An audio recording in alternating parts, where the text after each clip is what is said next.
아침에 나로 주의 인자한 말씀을 듣게 하소서. 성도 여러분 안녕하세요.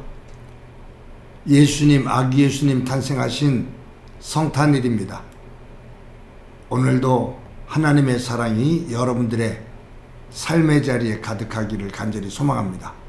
말씀 한 국 봅니다. 누가복음 2장 1절부터 14절까지의 말씀을 봉독해 드립니다. 그때 가이사 아구스도가 영을 내려 천하로다 호적하라 하였으니 이 호적은 구레뇨가 수리아 총독이 되었을 때 처음 한 것이라. 모든 사람이 호적하러 각각 고향으로 돌아가매 요셉도 다윗의 집 족속이므로 갈릴리 나사렛 동네에서 유대를 향하여 베들레헴이라 하는 다윗의 동네로 그 약혼한 마리아와 함께 호적하러 올라가니 마리아가 이미 잉태하였더라. 거기 있을 그때에 해산할 날이 차서 첫 아들을 낳아 강보로 싸서 구유에 누웠으니 이는 여관에 있을 곳이 없음이로라. 그 지역의 목자들이 밤에 밖에서 자기 양떼를 지키더니 주의 사자가 곁에 서고 주의 영광이 그들을 두루 비추매 크게 무서워하는지라. 천사가 이르되 무서워하지 말라. 보라, 내가 온 백성에게 미칠 큰 기쁨의 좋은 소식을 너희에게 전하노라. 오늘 다윗의 동네에 너희를 위하여 구주가 나셨으니 곧 그리스도 주시니라. 너희가 가서 강보에 쌓여 구유에 누워있는 아기를 보리니 이것이 너희에게 표적이니라 하더니 호련히 수많은 천군이 그 천사와 함께 하나님을 찬송하여 이르되 지극히 높은 곳에서는 하나님께 영광이요 땅에서는 하나님이 기뻐하시는 사람들 중에 평화로다 하니라. 아멘. 예수님의 부모인 아버지 요셉과 어머니 마리아는 결혼을 하지 않고 약혼한 상태이지만 그들은 나사렛에서 살고 있었습니다. 요셉은 천사를 통해서 마리아가 잉태하였다는 이야기를 들었을 때 아기 예수님이 탄생할 때까지 결혼하지 않고 약혼한 상태로 있게 됩니다. 왜냐하면 성령께서 잉태하시게 했다는 것, 그것을 그는 믿기에 자신이 결혼을 하게 되면 그러한 사실에 문제가 생기니까 결혼을 하지 않고 약혼한 상태로 아기 예수님께서 탄생하실 때까지 기다리는 거죠. 그런데 왜 나사렛에서 살고 있는 이 요셉과 마리아가 베들레헴까지 내려갔을까? 그것도 마리아가 만삭이 되어서 이제 곧 출산하게 되는 상황인데 어떻게 이 먼 거리를 내려가게 됐을까 하는 거예요. 어리석은 일이죠. 만삭이라 출산을 오늘 내일 하는데 교통편도 없는 걸어서 가는 이 먼 길을 마리아를 데리고 요셉이 베들레헴으로 내려가요. 그 이유를 오늘 본문에 얘기하고 있습니다. 로마 제국의 황제가 된 아구스도, 그가 모든 로마 제국의 백성들에게 호적을 정리하라고 명령을 합니다. 왜냐하면 아구스도가 황제가 되었는데 통치 자금이 부족해요. 그래서 호적을 정리하게 하고 그 인구조사를 제대로 해서 두당 세금을 매기는 거죠. 인두세라고 하죠. 그래서 이 인두세를 거두어서 자기의 초기 통치자금으로 만들기 위한 겁니다. 그래서 호적을 하지 않으면 불이익을 당하니까 이 요셉이 마리아를 데리고 자기의 본적이 되는 유대 땅으로 내려가게 된 거예요. 그래서 베들레헴에 이르게 되는 거죠.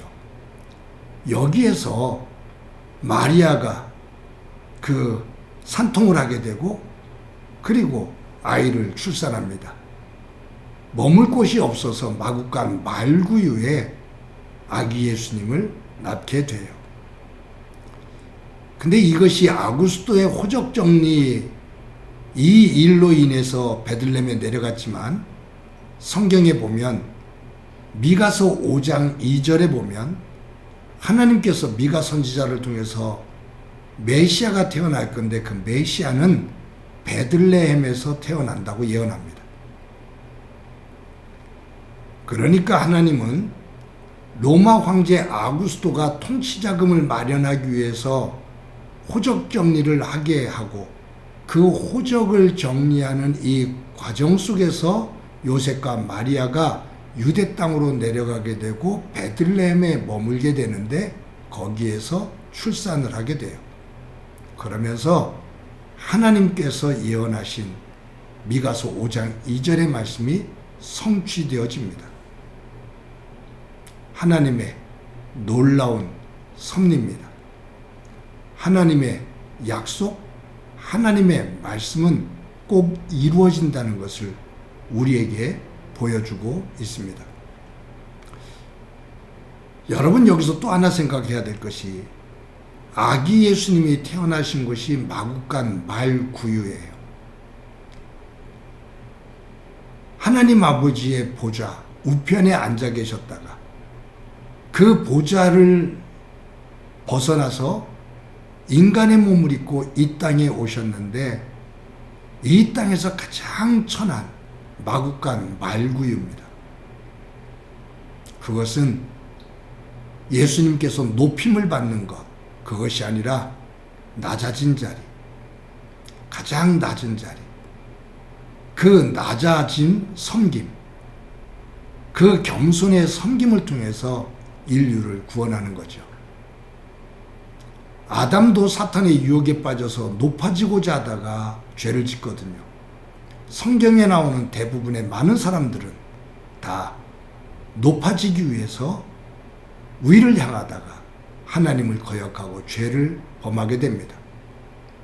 예수님께서 인류를 구원하기 위해 택하신 방법은 죽기까지 낮아지시는 겁니다. 태어남도 마국간 말구유, 죽으심도 가장 낮은 십자가, 섬기심을 통해서 겸손을 통해서 인류를 구원하심을 보여줍니다. 여러분 또 한 가지는 뭐냐 하면 아기 예수님께서 탄생하셨을 때 가장 먼저 이 누가복음에서는 목자가 등장하죠. 마태복음에서는 동방박사가 등장을 합니다.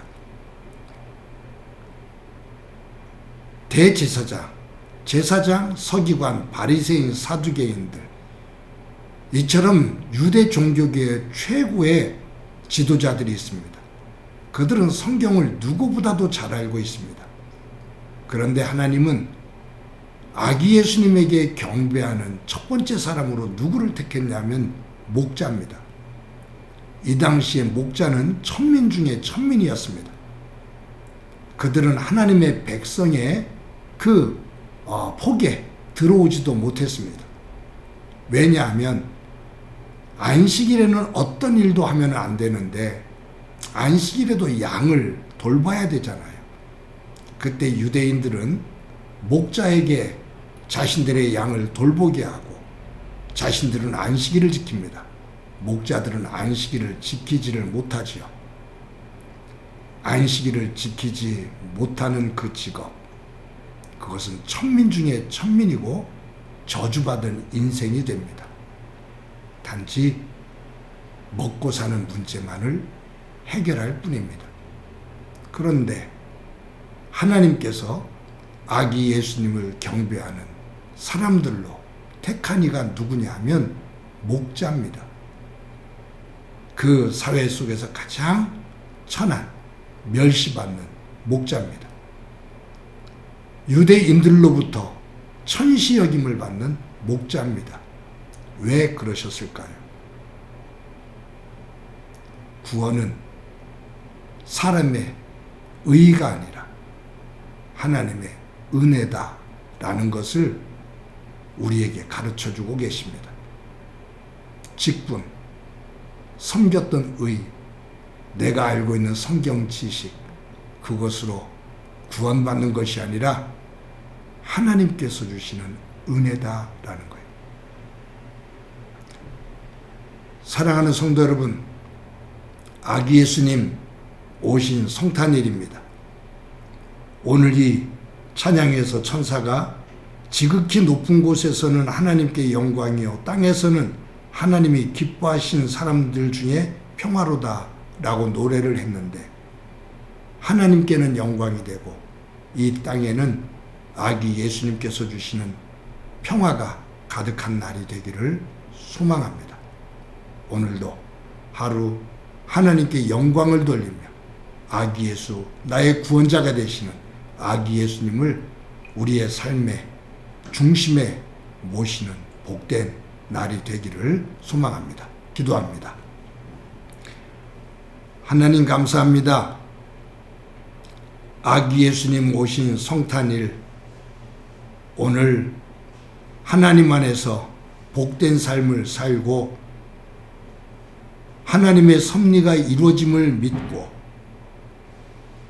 하나님의 은혜로 하나님의 백성 되어짐을 고백하며 감사하며 살아가는 소중한 날이 되도록 은총 베풀어 주옵소서. 우리의 믿음의 삶을 통해 아기 예수님의 평화가 우리의 삶의 자리에 깃드는 은혜 있게 하옵소서. 예수님의 이름으로 기도드립니다. 아멘.